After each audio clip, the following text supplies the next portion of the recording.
বাংলাদেশে টাকা পাঠাইতে পারে না, অনেক বাইরে আছে।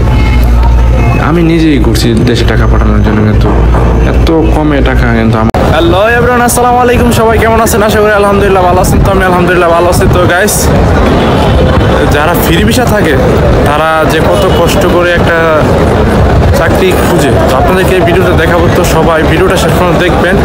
হ্যালো গাইস, দেখতে পাচ্ছেন এখানে দুইটা ভাই কাজ করে আসছে। তো এতগুলা মানুষের মধ্যে দুইটা ভাই কিন্তু কাজ করে আসছে। তো এখন রুমে গিয়ে ফ্রেশ হবে। তো গাইস দেখেন, যে এই সেই রিয়াদ পার্কিং, যেখানে হাজার হাজার মানুষের ভিড় থাকে। তো এখন ভিড়টা কেন নাই, এখান থেকে সব কিছু বাজার অফ করে দেওয়া হয়েছে। তো ওই যে দেখেন গাইস, আরেকটা ভাই, ওই ভাইটা কিন্তু কাজ করে আসছে। তো এতগুলা মানুষের মধ্যে তিনটা মানুষের কাজ করে আসছে। গাইস বুঝেন যে ফ্রি ভিসা মানুষের সবাই কিন্তু কাজ করতে পারে না, সবাই কিন্তু কাজ পায় না সবসময়। তো গাইস আপনাদেরকে দেখাবো আজকে ফুল ভিডিও। তো ভিডিওটা শেষ পর্যন্ত দেখার জন্য অনুরোধ রইল গাইস। দেখেন গাইস, যে রিয়াদ পার্কিং, এই সেই রিয়াদ পার্কিং যেখানে বাজার বসছিল, বাজারগুলো উঠিয়ে দেওয়া হয়েছে। আপনার যারা সুপার শপ, এই দোকান ওই দোকান, সব দোকানের মালামালগুলো কম বিক্রি হয়। তো এই কারণে কাঁচা বাজারটা অফ করে দেওয়া হয়ে গেছে। তো ওই যে গাইস দেখেন, এতগুলা মানুষ, যারা আপনি বাংলাদেশ, সবাই কিন্তু এখানে বাংলাদেশি মানুষ, সবাই কিন্তু এখানে বাংলাদেশি মানুষ। এখানে এদিকে এদিকে চায় টাকা দেখেন গাইস, এতগুলা মানুষের মধ্যে যদি তিনটা ভাই কাজ করে আসে, তাহলে গাইস এতগুলা মানুষের কীভাবে কি দেন গাইস। এটাই এক ভাই, এই ভাই কিন্তু দালাল, আমার মনে হয় ক্লিয়ার দালাল। আমি দেখছি যে ওইদিকে কিন্তু ঘুরেছিল কাগজটা, পরে আমি ভিডিও করলাম। তো এটা এই হাতে কিন্তু অনেকগুলো কাগজ আছে, আকামার এই ছবি অনেক ছবি আছে। তো এই ভাই কিন্তু দালাল। তো গাইস দালাল দেখে রাখেন, সৌদি আরবের দালাল, সে কিন্তু ফ্রি ভিসার দালাল। এই যে দালালি করে দেখেন গাইস, সৎ টাকা তো খাইতে পারে না, অসৎ টাকা খাইয়া দেন শরীর পোলাইছি। তো গাইস দেন, সবার হাতে কিন্তু কাগজ আছে। কেন কাগজ আছে? তারা কিন্তু ফ্রি ভিসায় কাজ করে। গাইস দেন, সাপ্লাইয়ের সামনে তারা বসে রয়েছে কেন? তাদের টাকার জন্য। তারা কিন্তু রাত এখন বাজে 10:30, এখন 10:30 বাজে, তারপরও তারা দোকানপাটে দেন, দোকানপাট না বাদ দিয়া তারা সাপ্লাইয়ের সাথে বসে আছে, সাপ্লাইয়ের রুমের সাথে বসে আসছে। দেন সাপ্লাইয়ের নিচে তারা বসে অনেক টেনশনে আছে। দেন গাইস, তারা দেন কত কষ্ট করে গাইস, আপনারা দেখেন ফ্রি ভিসা মানুষের কত কষ্ট করে, আপনারা নিজের চোখেই দেখেন। কেন গাছ এই দেখেন গাইস, যে এখানে বসে আছে, কিন্তু আমিও বসে আছি গাইস। তারপরে আমি ভিডিওটা করলাম কেন? আপনাদেরকে বোঝানোর জন্য যে বাংলাদেশের মানুষের বলে। তো গাইস, আপনারা যে বলেন যে বিদেশ খাই টাকা ওরে, তো আপনারা এই জায়গায় এসে বসে দেখবেন যে টাকা কিভাবে ওরে। যে এত কষ্ট করার পরে আপনার যখন এই যে এখন রাত 10:30 বাজে, তারা রুমে গিয়ে রান্না করে খাইতে রাত 2টা-3টা বাজে থাকা, পরে সকালে কাজে যাইবো কি যাইবো না সেটা তার নিজের ব্যাপার। তো এখানে দেখতে পাচ্ছেন গাইস কিভাবে কাজ পায় তারা। এখানে দেখেন গাইস, কত সুন্দরভাবে মন ধীর করে দাঁড়ায় দেখতেছে যে কোনটা ডুববো।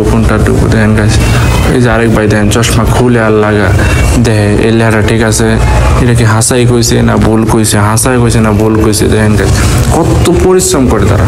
দেখেন গাইস, এত রাত 10:30টার সময় তারা সাপ্লাইয়ের সন্ধানে, তারা ফ্রি ভিসা থাকার কারণে তারা দেখেন কাজের সন্ধানে দেখেন কত পরিশ্রম করতেছে।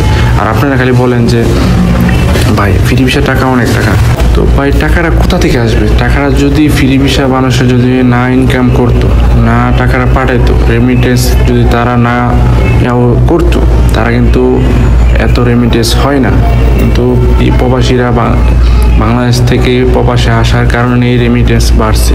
তো দেখেন, তারপরও আমাদের গাইস একটা কথা কি গাইস, এখনও আপনার 32 টাকা 60 পয়সা আসছিল 5 মাস আগে, আর এখন হয়ে গেছে 31 টাকা। ঈদের 2 দিন আগে আসছিল 28 টাকা 29 টাকা। তো গাইস দেখেন, এত কষ্ট করার পরে তারপরও দেন এই দেশের টাকা কমে বাড়ে, বাংলাদেশে টাকা পাঠাইতে পারে না, অনেক বাইরে আছে। আমি নিজেই ঘুরছি দেশে টাকা পাঠানোর জন্য, কিন্তু এত কমে টাকা, কিন্তু আমার মনটা এত করছে যে এত কষ্টের টাকা বাংলাদেশে পাঠাবো, এত কমে টাকা পাঠাবো। দেন গাছ তারা কত পরিশ্রম করতে, তারা কত কষ্ট করে গাছ দেন, কত বাইরে দেন সন্ধ্যার পরে হাঁটতেছে, রাত 10:30 বাজে, তারপরে দেন হাঁটতেছে, তাদের কাজের সন্ধানে তারা কত পরিশ্রম করে গেছে। প্রবাসীদেরকে যারা না বুঝে তাহলে কারা বুঝবো? দেন প্রবাসীরা যে কত কষ্ট করে দেখেন, এই যে সবাই কিন্তু বসে রয়েছে। তো আপনাদেরকে দেখে আরেকটা জিনিস একটু এদিকে দেখাই, দেখেন গাইস, এই সাইডে দেখেন সবাই কিন্তু বসে রয়েছে, সবাই বসে কাজের সন্ধান করতেছে। ওনার কাজ আছে যে এই ভাইটা কাজ করে আসছে, তো এই ভাইটা কিছু কিনে নিয়ে আসছে তাই রাতে খাওয়ানোর জন্য, রাতে সে খাবে। তো যারা কাজ না করে তারা কিভাবে খায়? Free visa. ধরেন একটা রুমে থাকার জন্য আপনি কয় টাকা? রুম ভাড়া 200 টাকা অথবা 100 টাকা। একটা খাবার খেতে গেলে যদি 1 মাস খাবার খান, আপনার মাসে কিন্তু পকেটে কিন্তু টাকা নেই 1 টাকাও। আপনি খাবার খেতে গেলে আপনি 300 থেকে 400 টাকা খরচ যাবে। তখন এই টাকাটা কোথা থেকে আসবে? টাকাটা কোথা থেকে আসবে? গাইজ দেন সবার হাতে কিন্তু কাগজ আছে, সবাই কাগজ নিয়ে ঘুরতেছে। এই দেখেন গাইজ সবাই হাতে কাগজ। তো গাইজ সবাই প্রবাসী ভাইদের জন্য দোয়া করবেন। প্রবাসী ভাইয়েরা অনেক পরিশ্রম করে, রেমিটেন্স যুদ্ধ তাদের কি বলা হয়। তো গাইজ সবাই ভালো থাকবেন, সুস্থ থাকবেন।